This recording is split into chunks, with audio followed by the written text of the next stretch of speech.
I think it's really, for me as of late, it's more about modeling my behavior and making sure that everything that I ask of them is something that I'm doing myself. And it's not always easy to do. We can't always be in that mode where we're going to be, follow my lead type of situation there. I mean, we have to be present and we have to be really persistent, making sure that you can't let them stray away too far. But I think lately it's consumed me. It's something that it's my greatest responsibility, career or everything else aside, this is one job that I cannot fail. And sometimes you put yourself in a situation where you compromise yourself a lot because of that. And you can't do that either.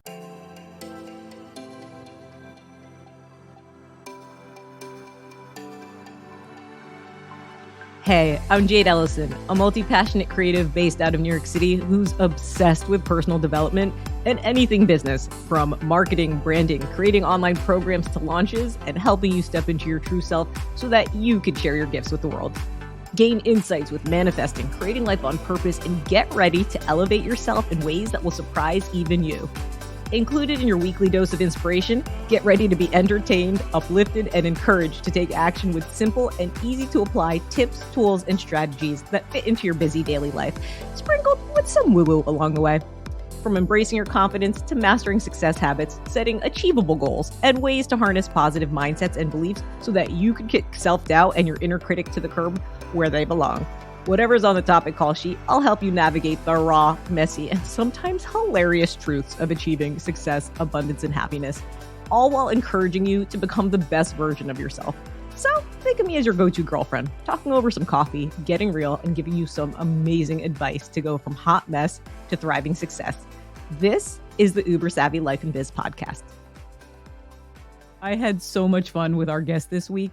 Make sure you check out this bonus recap for the special episode highlights. Grab a pen, a pad, and let's jump straight in. So that's super exciting, working on Orange is the New Black. I feel like that's probably the best way to get a recurring role, getting the co-star and then just doing your thing, showing up to set, bringing your best, and then kind of forgetting about it and then moving on and then getting that call. So that obviously brought you other roles from that. What was the next thing that you went into that kind of like shifted how you were showing up for prepping for your roles, if that makes any sense? Yeah. So because of the intricacies about that work on Orange was that I essentially had no storyline. I was only given a few pages here and there. And as it evolved for me, I got to know more people on the cast. I obviously had a great relationship with Aleda and Dasha, or Daya character names, but Elizabeth and Dasha. And I just wanted to figure out and learn more. And so, I had actually worked nightlife with Jackie Cruz. She was actually a server. I was a bartender at Lalo. And so between the three of them and more people that I got to know, I sort of got a little bit more into the story, and my preparation became a little bit fuller once I knew that I was, first of all, creating a real through line for who this guy was before, in that moment, and then after. So important. And that's how I would evolve from that show into the next. And then I would say, the work that I did on When They See Us, even though it was short, even though the auditioning, I should preface that by saying that after Orange, my auditioning process completely changed. And I was going into much bigger rooms. You're not necessarily booking everything, but I felt like I was growing because I was going into much different, much bigger rooms for much bigger jobs. I had gone close to booking real shows, like pilot shows that didn't work out, but I was, consistently year after year and season after season, a year and a half or two, going in for those big pilots for the network. And then that kind of opens the way for you to be better prepared and more seasoned for the next one and then the next one. And so when I got the role for When They See Us, I felt ready to step into something like that because that role was he was a very ugly person. And I knew that story. The story of the Central Park Five to me was very personal because I had just moved to the States when that story was happening. And I remember vividly the sentiments of everyone around me, not just, my mom remarried here and my stepfather had his feelings about those kids. I remember other people in the neighborhood talking about those kids. I remember how they just persecuted these kids, and you don't know the story. You're just, the general public is just hearing and being fed the news, and you don't know the intricacies of a story like that. It wasn't until obviously later when all the details came out that we knew what really went on and how those kids got persecuted the way they did and falsely imprisoned, really. It's horrible. So for me, it was being able to understand the levity and the intensity of these roles, and because they're real, it's a true story. I just felt like I graduated into a whole new world. As an actor, I felt like I can kind of step in. I had the confidence to not only going off for these jobs, but step into those roles and making those jobs what they were. It's an opportunity. It's, you owe respect to not just the story, but the writers and everyone involved. And so that was really when things started to take off for me. And then it was doing a series in Puerto Rico briefly, because the Show Me a Hero series that I did with David Simon, that was actually kind of like closing a full circle for me, because even though in the story it was supposed to be the Dominican Republic, they shot that in Puerto Rico. No way. So I got to go back to the homeland, and I got to go have my father come stay with me. It was my father, my brother, myself, and David Simon in a whirlpool at the El San Juan Hotel on the last night of the shoot. It was just so crazy how you just, not just being in the shooting, working and having that and kind of transforming myself. I grew a beard, I dyed my facial hair blonde. I did that to replicate an experience I had years before when I did go to the Dominican Republic, of these kids down there, because they thought that was a cool thing to do, to dye their hair. There was these black kids, they were the guys who would take care of the catamarans and all the work in the beach. They dyed their hairs, and I just didn't understand what they were doing. These beautiful mulatto, dark skin, big guys. And why would you dye your hair? It's a thing to do. It was just a thing to do. It's just a thing to do. It's just like the sun-in back in the days when I was high school. It's why would you dye your hair? The sun-in. It was just a thing to do. And so I remember that. And it just slowly but surely, all these little things kind of started to come together. Your dad must have been so proud. And, I know he was so proud for a lot of your accomplishments, but just to even witness that, I feel like that's a turning point for a lot of parents in the industry when they get to actually witness what their child has grown to become, Yeah, what they achieved, and to see them actually working. Yeah, it was a good moment for everyone there. And especially for me, it brought a lot of things.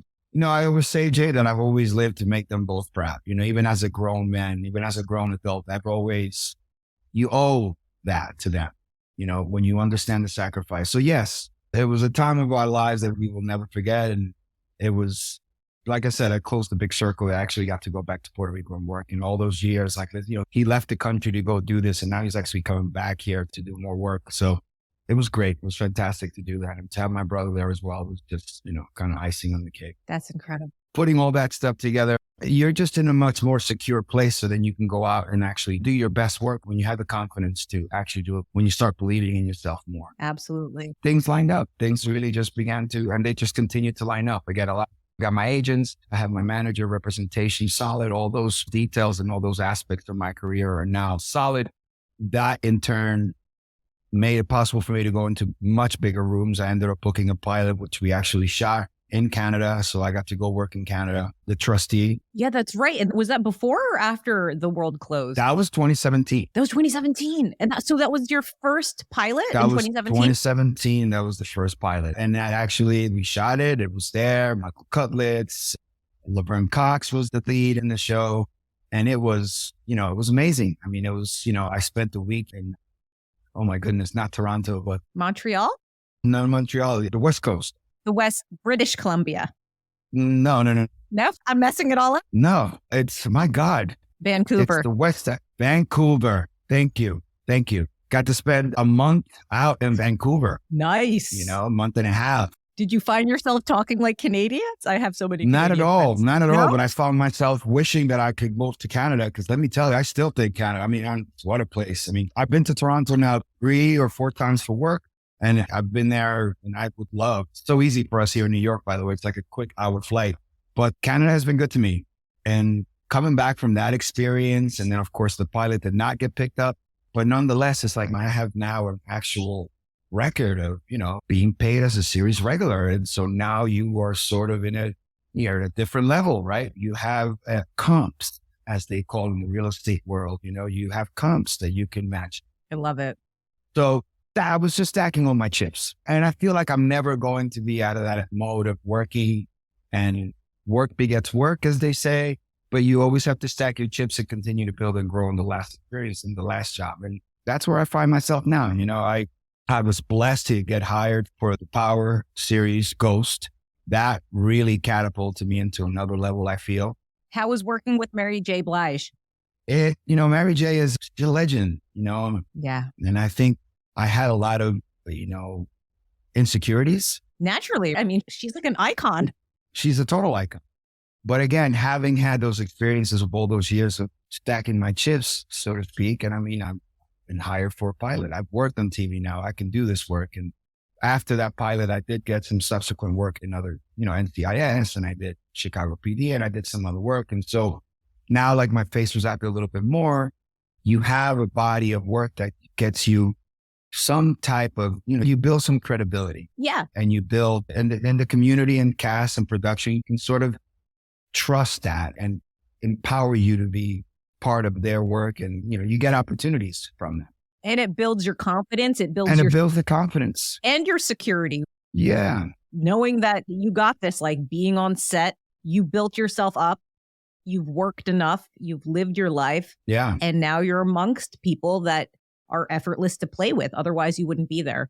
Exactly. And believing that is great. And so that's how I got over that quick. I was nervous at first, but then it was time to go. And, our relationship on that show was pretty contested. It was pretty heated. So that grounded me, and that made me feel at ease. And I brought as much as she brought. So nice. It worked out well. You matched it. We matched it. And the experience helped to be prepared for something like that. And that's from the Meisner training. So for anybody who might be like, what in the heck is Meisner? There's different styles of acting training. There's method training, which is kind of like an old school style training. It's very valid. It's a very powerful style of training where method actors really live in the moment, and they have to pull up a lot of like old memories and old emotions to kind of get that emotional state, so to speak, and that energy into the character. Where with Meisner, it's present, it's reacting, it's action, reaction, it's cause and effect. It's literally like what you bring is what I bring. What you need me to match is what I'm going to match. Like it's more of a mirror. It's more natural and it's more real life. I feel there's a lot of validity in the method acting. And there's some actors who mix method with Meisner, but Berto trained via Robert Patterson, who worked directly with Sanford Meisner, which is incredible. I trained at William Esper, and that is a Meisner-based acting studio as well in New York City. So I love that you matched her energy. I think that's super cool. Yeah. Especially because you went head to head with Mary J. Blige, which is awesome. Yeah, it's been an interesting road with her. And, I'm so grateful because, she's such a megastar. And I think it was a matter of us figuring out that we were equals in this moment here. And I think it played really great. I think it played really convincing and really great on camera. We were in the service of that script, and I think we did it a great service. Awesome. That's incredible. Who would you say surprised you when you met them and you got to learn more about them behind the scenes on set? Besides me, of course. Besides you on set. I think for me, one of the nicest surprises was working with Method Man on that show. Nice. He is somebody that I would admire and looked up to. I'm proud that I can say that he's a friend. I call him a friend now. I love it. The sensibilities of a guy like that, or I guess most people would make certain assumptions about him. And little do they know what's really underneath all of that, right? It's so refreshing to meet someone who you don't think you have so many things in common with, but you do. He's also a father. He's a big dude, so he's always had an interest in his physicality is very present for him. He is of a very strong mindset. He's extremely talented linguistically and physically and in every way possible. I think the guy there's no bounds. There's no real limit to what a guy like that can do. And he's an idol. I grew up a fan. Absolutely. For me, that was like one of the nicest surprises. It's just, you don't think that you can have so many things in common with somebody like that and that they'd be so welcoming of you. Really. I mean, that's kind of like the way we think of Starz. So that's cool. There was a lot of everyone on this set was, I said, working. It's, we always talk about this family, it was really going to work with a bunch of like your brothers and sisters and cousins, so really from not just the cast, crew, production, everyone was really, I think I got spoiled somewhat. It's going to be very hard to find a set like that for sure. That's amazing. And if you're all wondering which show that is, again, that's Power Book 2 Ghost, which Berto played opposite Mary J. Blige and also has the cast of Method Man and other incredible actors on there. And you can find that on Starz if you are subscribed to that network. That's incredible. What is Method Man's real name? Does he say? Clifford Smith. Is it really? Did you call him Method though? Like, how was that? I just call him Meth. You call him Method? I just call him Meth. Yeah. That's cool. That's cool. I love it. Unless he tells me, call me Clifford from this point forward, but I just call him Meth. Yeah. I love it. That's fantastic. So currently, what's your most exciting project that you are itching to get back to?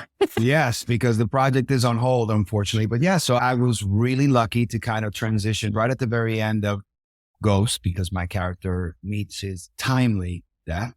I booked a role in the new series Boss, which is originally called The Penguin. It's pretty much a spin-off from the DC Matt Reeves world of the Batman for HBO. They created a series for one of the villains, the Penguin, played by none other than Colin Farrell. Very cool. And if you haven't seen that movie, first of all, go back and see the Batman, and you'll find out why there is now a series, a spinoff for just the Penguin, because it is just visceral performance. First of all, he's in a complete body suit made of latex and rubber, and there's hair, and the guy he is transformative enough just in his own skin, but the levels that transformation goes to when he puts on this suit is just, he is transformative enough. It's just now when you add the visual and the exceptional visuals of seeing somebody gain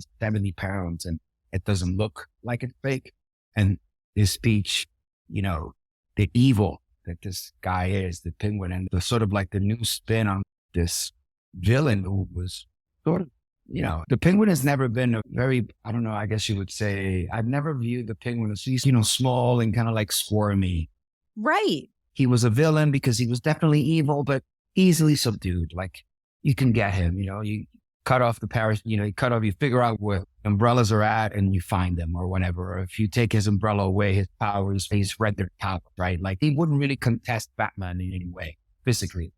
This guy is no joke. I mean, it was just so amazing to be able to be, and I got to go to work. And so my days are always with him and a bunch of other amazing people. Do you have to wear any costumes in that? No, not for, he's the only one. Yeah, no costumes. I have to get HBO Max. Yeah, no, you got to, I think it's one of the better, the programming is amazing on there. But yeah, I'm excited. Incredible. And depending when this episode airs, you might be already on set filming that. Yeah, let's hope so. Let's hope so. Right now they have to get through filming and then hopefully we'll have a date for the debut. That's incredible. It must take 4 hours for him to get into his penguin suit. It's 4 to 5 hours every time he shows up to work. It's really intense. Insane. Yeah. And to be around it and to be in the presence of that, it's really insane. And he's still showing up in the makeup trailer, like to finish off, or he has his, I'm hoping he has. They set him up separately, like he has his own kind of like separate production that goes on for him, because he kind of shows up and it's, 4 hours before, 3 hours after, or 5 before, 3 hours after. It takes 3 hours to get out of that outfit. I'm sure it takes a while to get out. Amazing. Yeah. That's love. That's love. That's absolute love. Absolute love for the craft. Absolutely.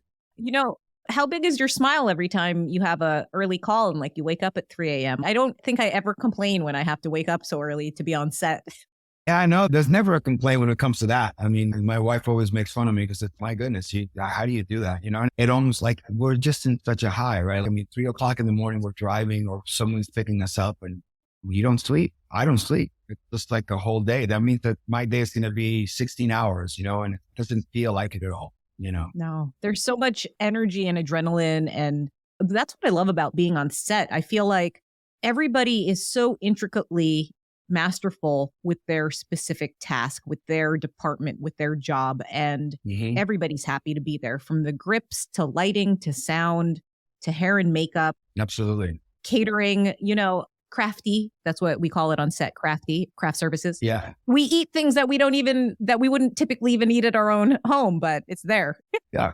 All the fancy snacks that we don't have in our own homes, we eat there. Yeah. Absolutely.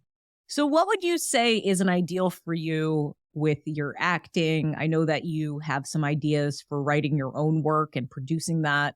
What would be something that you would love to come to fruition on this journey of acting, and also being that positive influence as a father to your girls so that they can feel like they want to work towards something and bring that type of value that you've been bringing for all of these years? Yeah. I think for me, it would be to get on some, first of all, to have the ability to create my own work and to get on some type of routine where I know the work was coming. So it's sort of like I'm sitting on about 3 or 4 projects that I think could realistically keep me employed for about 5, 6 years. And the fruits of that can be 5, 6, 10 more. So ideally for me is creating a path for me to continue to grow as an actor, but to have a source that I can sort of tap into. And as I'm tapping into that source, it's a close circle of work that I have, say, in this corner, that will spin out of control and create another small circle of work with a producer or with a particular director who's also kind of on their way up or continuing and staying on top to their journey, where they're now trusting me to continue to be part of their journey as well. And it's all like this revolving different little circles that continue to go around, and they continue to kind of feed into themselves. So I'd love to direct one day, but I'd love to be part of a production. I'd love to be able to have the financial freedom to say, hey, so now as a producer in this, I am going to hand over the reins of production, and not only can I produce this, but now I'm going to be acting in this or doing the work in this. And maybe if it's an episodic, I'd love to direct 1 or 2 little episodes. So it's sort of like that, continuing to grow within this industry and to kind of get myself into as many things creatively as possible, mainly in directing and producing, but always keeping my focus in the acting, because that's priority for me. And all these other elements that I think that I want to incorporate into my career would just serve to make me a better actor. So ideally, that is what I'm working towards right now. I love that. That's what I'm focusing in on. And I just want to be ready. I want to be prepared, because you hear people say all the time that they have this work and they have this and they have that. It's not always worth it. It's not always, let's face it, I myself have attached myself to things in the past that were not good. And I simply did it just because there was nothing else. Right. As you grow, you let certain things go and you move to better ones.